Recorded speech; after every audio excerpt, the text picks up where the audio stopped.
What single word do you most identify with? Hmm. What a thing I to didn't ask. see that on the thing. What a thing to ask a woman of words. Pick your favorite child. Most identify with. Or what is one of the words you most identify Stubborn. with?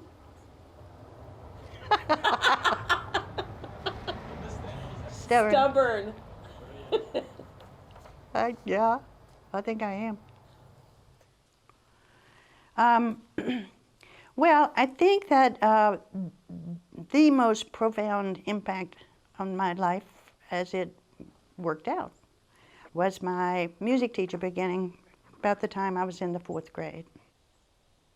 What I got from him was, again, the love of the mathematics, the love of the sound, and also the ensemble nature of making music, that this was not, it was not just one person at the instrument. And he did not have some of the same very parochial attitudes that existed in the South in the 50s. Was it unusual for women, girls, to sort of do what you were doing when you were doing it? Of going on to further study, that was very unusual. I had kind of scoped out, here's how you proceed. And because my mother was a teacher and all of her sisters had been teachers, and it seemed that my career goal should be to become a high school band director. And then sometimes other things happen, and other things that will have a much more profound effect on where you end up. I had a job working in a resort in the mountains of North Carolina, and its claim to fame was that they had singing waiters and waitresses. So I was the piano player. I had a friend who was one of these singing waiters who loved poetry. And on the breaks, right, or over lunch, or when you're, waiting for your order to come up, he would read Rilke, and he would read E. E. Cummings, and he would read all kinds of things that I knew nothing about. I had no idea that that was poetry, and I just found it astonishing. Started with Beowulf, and so I did more and more literature and less music, and then I ended up going to graduate school in poetry. I had in mind to go to Vanderbilt because many of my literature teachers in South Carolina had studied at Vanderbilt during a real blossoming of letters there, and they studied with the fugitive poets.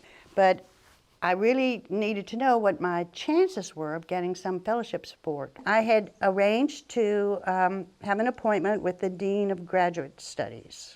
And his response was, this is in 1964, his response was, "Oh, my dear, you have no chance at all." He said, "You're a very bad investment. You will come here and meet a nice young man, and then you'll get married and have babies." And I said, "No, I won't. I will be happy to sign on the paper. That isn't what I want to do. I want to come here. I want to go to Donald Davis's class. I want to study lyric poetry." So I went to University of Iowa instead, and I guess that maybe Pauline thought that I was a character out of Tennessee Williams or something. I'm not sure, but anyway, I was lucky to have gotten there. It's almost as though, you have to be smacked around a little bit to sort of, get out of your own way. So it took a little smacking around for me.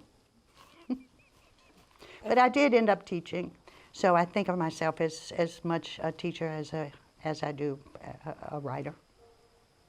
Based on your these experiences, did that filter into your decision to found a low residency program?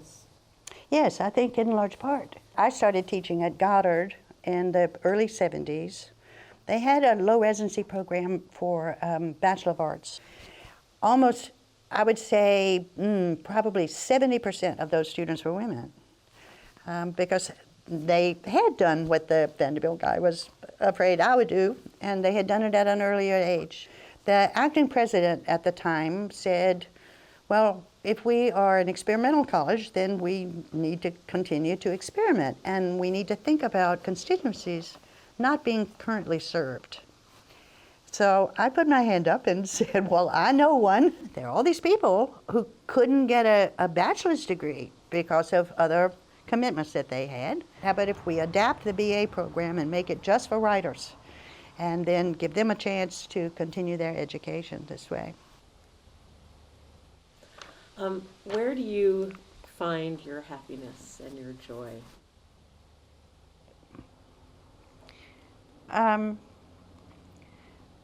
Work.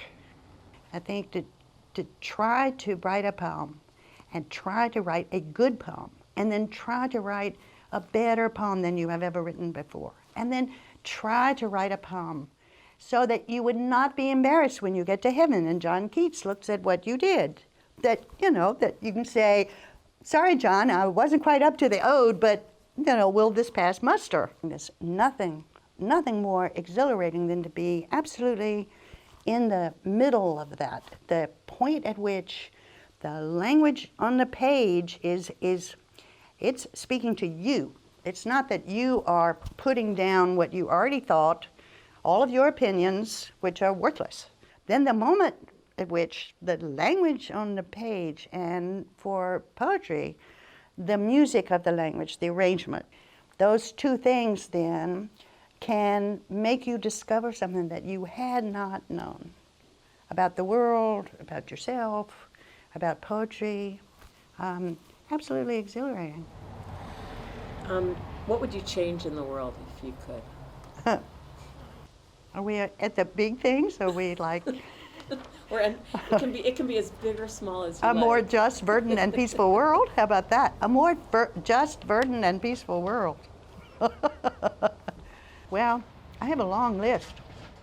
The worst thing is absence of hope, whether it's abject poverty, whether it's acute physical suffering. If you add to that then no sense of possibility that is ever going to change or change in any significant way, but then, why go on or why endure it? I don't think that suffering in and of itself ennobles. I don't believe that. But I do think that the triumph of the human spirit is in the face of suffering. And in the face of suffering, to have some notion about the future. For many people whom I admire greatly, that future then will not be something that they participate in. The future will be for others.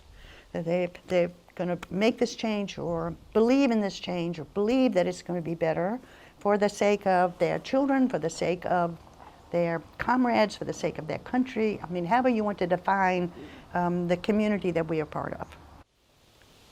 Stubborn.